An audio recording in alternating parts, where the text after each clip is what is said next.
Compositionality. Consider a sentence: the ugly man saw Mary and her cat that was next to of that jump over the planet Venus. This is a very weird sentence indeed. It is quite unique, and the interesting part is that none of us have likely heard it before. This raises a question: how are we able to understand it if we have never heard it before? A theory of language acquisition, the behaviorist theory, suggests that we learn language by imitating others. However, in the case of this unfamiliar sentence, we couldn't have imitated it from anyone because no one has ever said it before. This is where the concept of productivity comes in. Productivity. It means that we can create new and meaningful sentences even if we have never heard them before. This ability to produce new meaning is a natural feature of human language, and we explain it using the principle of compositionality. What is principle of compositionality? Basically, it states that the meaning of a sentence is a function of the meaning of its component words and how they are combined. I love coffee. Consider each word I, love, and coffee and how they work together to make a meaningful sentence. We can't combine them randomly. We have to follow right order to make sense, just like in math where the order of operations matter. However, there are certain drawbacks in the application of compositionality. Figurative language. POC struggles with interpreting figurative language such as idioms and metaphors, where the literal meaning differs from the intended meaning. Example: the phrase kick the bucket means to die, and barking the wrong tree means pursuing a fruitless course of action. These expressions are challenging for compositionality to interpret literally, demonstrating its limitations. Ambiguous phrases. Compositionality encounters difficulty in disambiguating phrases with multiple possible meanings. Example: the word bank can refer to a financial institution, the side of a river, or tilting to one side. So the phrase I saw her at the bank may have different meanings. Context dependent. Meanings compositionality falters, capturing the contextual variations in language where a word or phrase meaning can change based on the surrounding context.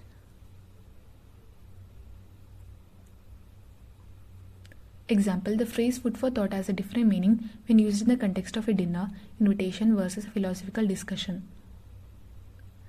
Individual differences. Challenge. The idea of a word varies from person to person.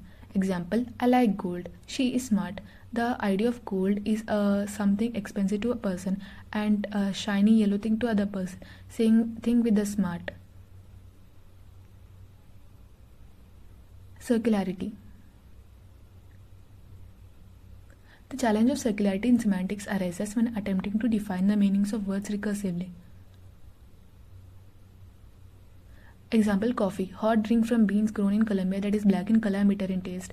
Now the meaning of bitter is a different taste. Then what is the definition of taste? So the circle goes on.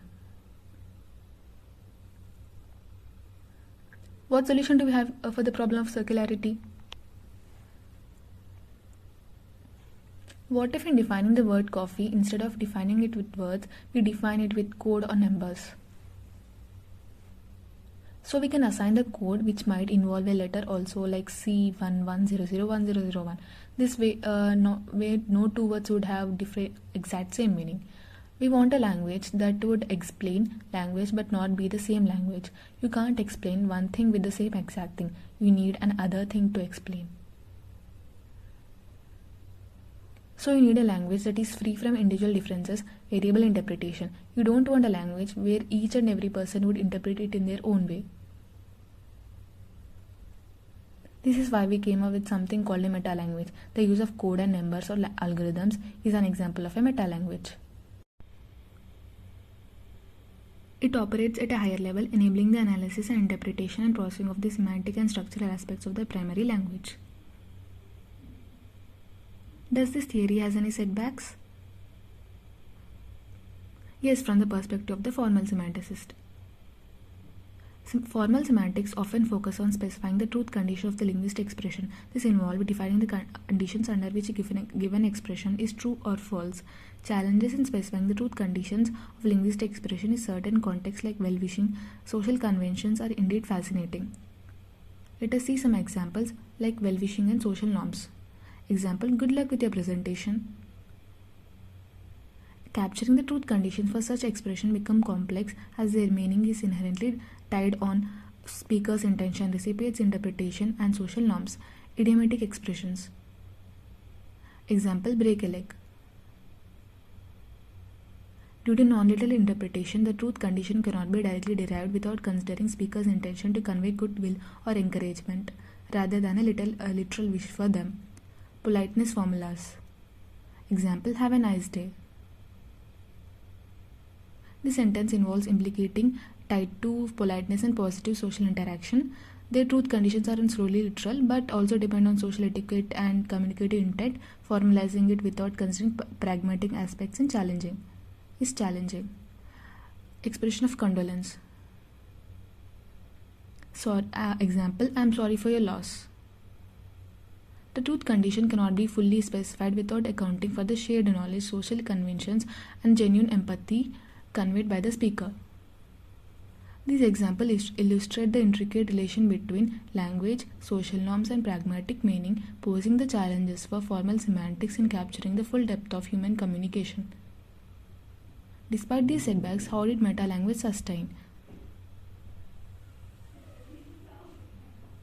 Due to its advantages of standardization, readability, domain-specific use cases, flexibility, evolving standards, essential role in technology and communication, despite challenging capturing nuanced human communication. What do you think of meta-language and compositionality? Let me know in the comment section. Thank you.